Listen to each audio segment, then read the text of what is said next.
Okay, we're back. We're going to talk today about some more of the leveling up together stuff. I wanted to take the minute to talk to you guys a little bit about being okay with things not being perfect. Because, it's not about perfection, it's about being present.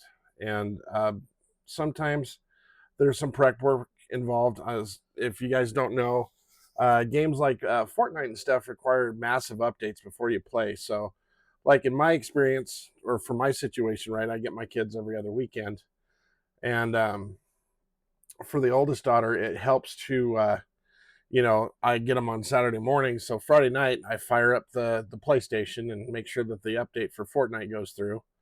So that come Saturday, whenever we get to it, it's ready to go. Um, that's helpful. It's also helpful to work on um, just making sure the environment's conducive, right? So let's remove the weird distractions and stuff, and pick up and clean up and stuff before you, so that there's no distractions for the family time. It helps a lot. Um, and the idea that gaming isn't just play; it's kind of practice for life. Um, it's really great when your kids see you fail at stuff, especially in an environment like gaming, right? Because the consequences are very minimal. And to see you fail with grace, that part is important. You should be able to get your butt kicked, um, and by life, right? Or by the game, and be able to roll with it, get back up, try again.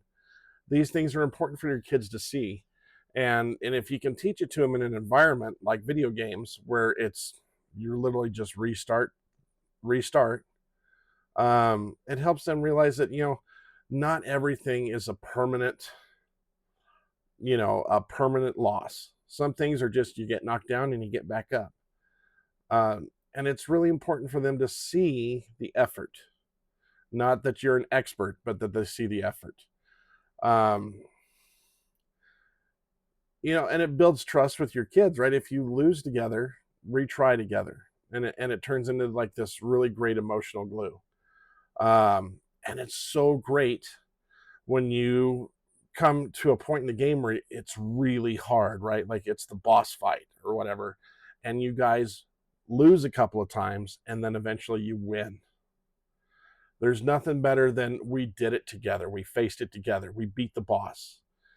Uh, because you do the knuckle bump and the high fives, and there's this buildup of elation and everything that's tied to it. When you lose and you try and you get up and then you win, and that's important, because every failure is a lesson. Um, and if you can teach your kids the lesson, that they fail forward, right? I think that's a Brian Tracy thing, failing forward. Um, you if you can teach that to them in an environment where they don't know that they're learning that lesson, that they're just hanging out playing games with their dad, but then later on in life, right, when something gets hard or they have a significant setback, he goes, remember that time that we did? And then all of a sudden they're like, you know what, you're right, we can try again. And that's one of those great things where you guys can grow together. You're teaching that you're not losing, you're growing. And then when you're vulnerable in those moments where you lose together, right, it normalizes persistence. And a kid needs to learn persistence. In this world that we live in, they're not going to win all the time. And sometimes the losses are staggering. But if they learn the persistence, the get back up, you get knocked down 8 times, you get up 9. Um, you know, because your kids aren't going to watch the same movies that you did it when you were growing up, right? There's not a I'm not saying there won't ever be another Rocky type movie for a kid to get involved with, but the odds that they're going to sit down and watch that with you are probably pretty slim, but especially before they're 14 or 15 years old. But if you can teach that through an environment that has low gravity, like video games, then when the world beats them up, they learn to get back up. And that's a great thing to teach your kids. And when you do co-op games with your kids, right, you're doing it side by side. You're learning to play to open doors, to talk about life and emotions and challenges and stuff. But it's easier to talk when the pressure's off, right? So the pressure's off when you're playing video games. The pressure's off when you're working together to get to the last boss. The pressure's off. And it allows those conversations to happen organically. And I'm not picking on moms or anything like that, but like most women in my experience, right, video games is not a thing for them. It goes against the way their minds work. But if you can really just learn to embrace sucking at something for a little while, even moms can sit down and have these teaching moments with their kids, right? And just embrace that things are going to be difficult. But you got to have the right mindset for it, right? You don't need to be, whole to show up. Like in my case with my broken back and stuff, there are certain things I can't do anymore, and it's part of my reality, right? But you can still show up for your kids in ways that you can, right? And for me, me sitting down for a long time hurts, but it's a way that I can show up, and showing up is the way you build the relationship. It's the way you repair the damage done by the world. It's so much more than just, playing. And then the leveling up together, it's not just a slogan, right? It's a call to action. You play, you connect, you grow, you teach life lessons. Every session is a chance to reinforce the love and the effort. And just dig into it.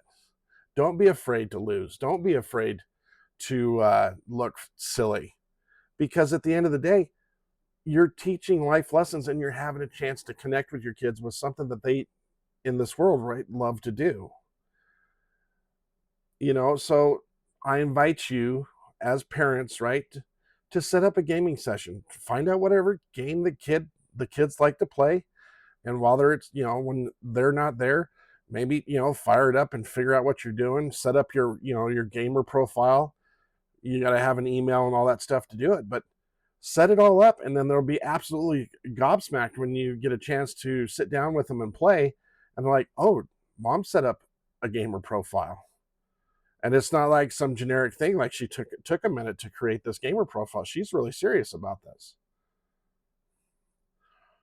And the goal is not to win, but it's to connect, right? To remove all of the pressure of the world that's on your family and just connect. Have a good time. And you're not just playing, you're parenting with the pixels, right? It's another avenue when things get weird, things get hard, or you're having trouble understanding each other.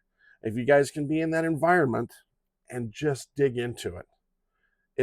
It sounds weird and it's contrary to what a lot of people believe, but once you do it a couple of times, you get good at it, and you get good at it together. And that's that. I just wanted to bring that to you guys today. Love you, appreciate you guys. I would really like it if you would like, subscribe, share, go to the Stand store, download the ebook. It's got lots of tips about specific games that are popular, like Minecraft and Fortnite and so on, to help you not be a total noob when you log in. But it also has all of these lessons you can pursue through these sessions with your kids. And like I said, you don't have to do it every day.